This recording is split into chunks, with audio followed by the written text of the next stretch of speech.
Rohit BA final year का student है। वह एक लड़की को मन ही मन चाहने लगा था। एक दिन रोहित अपने कॉलेज जा रहा था, तभी उसकी नज़र लड़की की नज़रों से टकराती है, जिसे देखने के बाद वह उसे देखता ही रह गया और लड़की उसे कोई रिस्पॉन्स नहीं दे रही थी। फिर भी रोहित उसके पीछे पीछे घर तक जाता था। कई बार सारा दिन उसके घर के सामने, पान की दुकान पर या आसपास खड़ा रहता। कई बार बाजार में उसका पीछा करता, लेकिन लड़की का दिल पिघल नहीं रहा था। रोहित उसको देखने के लिए हर जगह रोज़ाना खड़ा रहता था। यह रोहित का रोज़ का काम हो गया था। एक साल देखते देखते बीत गया, लेकिन उसे कोई रिस्पांस नहीं मिला। फिर रोहित ने उसके कॉलेज जाना बंद कर दिया। कुछ दिन बाद वह लड़की रोहित को ना देख बेचैन होने लगती है और उसके पास जाकर पूछती है, अब तुम मुझे देखने के लिए मेरे कॉलेज क्यों नहीं आते हो? तो रोहित उससे बोला, इतने दिन से मैं आपके लिए आता था, आप देखना तक पसंद नहीं करती हो। कभी मेरी तरफ नज़र उठाकर भी नहीं देखा। कितनी उम्मीद से मैं सारे काम, स्टडी छोड़कर, घर वालों की डांट खाकर कि पूरे दिन कहाँ गायब रहता हूँ, तुम्हारे पीछे चक्कर लगाता रहा। कभी तो तुम प्यार से मुझे देखोगी, पर तुम्हारा मन न पिघला। तभी से तुम्हारे कॉलेज आना भी छोड़ दिया। उस लड़की ने उससे कहा कि मैं तुम्हारा टेस्ट ले रही थी। तुम मुझे कितने दिन तक फॉलो करते हो, कितने दिन तक चाह सकते हो? आपका टेस्ट लेते लेते मैं भी कब आपको चाहने लगी, पता ही नहीं चला। इसका एहसास तब हुआ जब आप मुझे कितने दिनों से दिखे नहीं। वैसे मैं भी आपसे बहुत प्यार करने लगी हूँ। ये सुनते ही रोहित की आंखें नम हो गईं। उसने लड़की का नाम पूछा तो लड़की ने अपना नाम अंजलि बताया। उसके बाद रोहित ने नम आँखों से अंजलि को प्रपोज़ किया और अंजलि उसके प्रपोज़ल को बहुत इमोशनल होकर एक्सेप्ट करती है। दोनों प्रेम की हवाओं में बह चले, सपनों की दुनिया में, जहाँ वो सिर्फ एक दूसरे का बेइंतहा प्यार महसूस करते थे। हंसते थे तो कभी रोते थे, कभी मिलन की खुशी तो कभी जुदाई के बारे में सोचते ही रुआंसा और उदास हो जाते। अंजलि और रोहित का प्यार दिनों दिन बढ़ता गया। अंजलि और रोहित इतना ज़्यादा क्लोज आ जाते हैं, साथ में घूमना और पार्क में जाना, पिक्चर देखना, डिनर करना, शॉपिंग करना आदत बन गई थी। दोनों एक दूसरे के बिना एक पल नहीं रह पाते थे। मिलना नहीं हो पाता तो घंटों फ़ोन पर बातें करते। रोहित और अंजलि का इतना गहरा प्यार होता चला गया, एक दूसरे से बिना मिले रह नहीं पाते थे। जितना गहरा प्यार होता गया, ये लव कपल समाज की नज़र में आते गए।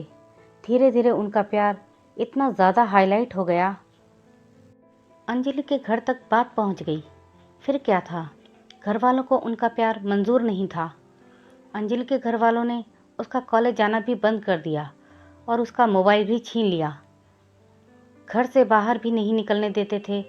हर तरह की पाबंदी उस पर लगा दी गई। एक तरफ अंजलि रोहित के प्यार के लिए तड़प रही थी, उधर रोहित अंजलि के प्यार के लिए तड़प रहा था।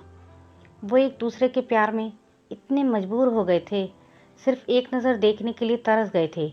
इधर अंजलि के घर वालों ने उसकी शादी करने का प्लान बना लिया और जब यह बात अंजलि को पता चली तो अंजलि शादी से साफ मना करती है और कहती है कि मैं शादी सिर्फ रोहित से ही करूँगी, नहीं तो मैं मर जाऊँगी, अपनी जान दे दूँगी।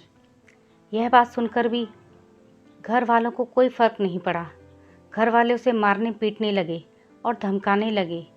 अंजलि बहुत रोई, गिड़गिड़ाई, मगर कोई फ़ायदा नहीं हुआ। परिवार ने रोहित को मारने की धमकी दे डाली तो वह भी बहुत डर गई और शादी के लिए राज़ी हो गई। लेकिन उसके दिलो दिमाग में रोहित ही बसा था। उसके बाद अंजलि ने रोहित को एक लेटर लिखा, जिसमें लिखा था, मेरे प्रिय रोहित, मैं आपसे दूर तो नहीं होना चाहती, पर क्या करूं, दूर होना पड़ रहा है। मैंने पहले किसी से प्यार नहीं किया और पहली बार आपसे प्यार हुआ था। मैं आपको आज भी बहुत चाहती हूँ। मैं तो सिर्फ आपको देखकर ही जीती हूँ और ना देखने पर मर सी जाती हूँ।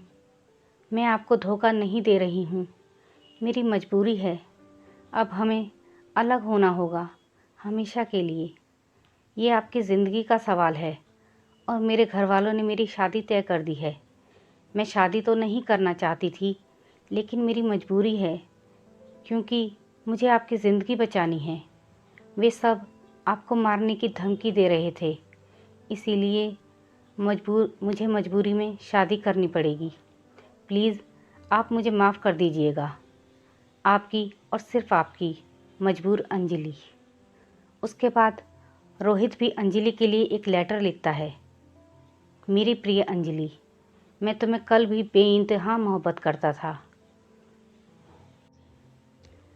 आज भी तुम्हें बेइंतहा मोहब्बत करता हूँ। मैं तुम्हारे प्यार के लिए कुछ भी कर जाऊँगा, पर तुम्हारे बिना जी नहीं पाऊँगा। अगर तुम नहीं तो ये ज़िंदगी किस काम की।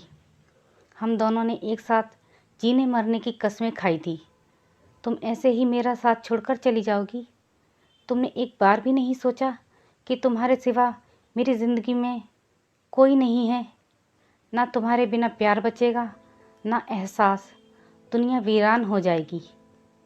मेरी अंजलि, मैं तुम्हें कभी नहीं भूल पाऊँगा। जब तक मेरी सांसें चलेंगी तो तुम्हारे नाम से चलेंगी। मेरा दिल धड़केगा तो बस तुम्हारे लिए ही धड़केगा। वो ज़िंदगी मुझे नहीं चाहिए जिस ज़िंदगी में तुम ना हो। अंजलि, जब से हम तुम बिछड़े हैं, तब से मैंने तुमसे मिलने की बहुत बार कोशिश की, लेकिन तुम्हारे घर वालों ने मुझे मिलने नहीं दिया। मुझे लगता है कि मेरी ज़िंदगी में खुशी लिखी ही नहीं है। मेरी ज़िंदगी में तो सिर्फ आंसू ही लिखे हैं। अगर तुम मुझे नहीं मिली तो मुझे ये ज़िंदगी भी नहीं चाहिए। और तुम्हारी खुशी जिसमें हो उसमें मेरी भी खुशी है। यह मेरा आखिरी लेटर है। सदा खुश रहना। और अंजलि उसका लेटर रो रो कर पढ़ रही थी। इसके 2 दिन बाद उसकी शादी भी थी। अंजलि को रोहित से जुदाई बर्दाश्त नहीं हुई, इसीलिए अंजलि ने शादी से पहले ही जहर खा लिया, जिसके कारण उसकी मौत हो जाती है। यह खबर रोहित तक पहुंचती है। रोहित उसकी मौत का सदमा बर्दाश्त नहीं कर पाता, जिसके कारण वह भी अपनी जान दे देता है।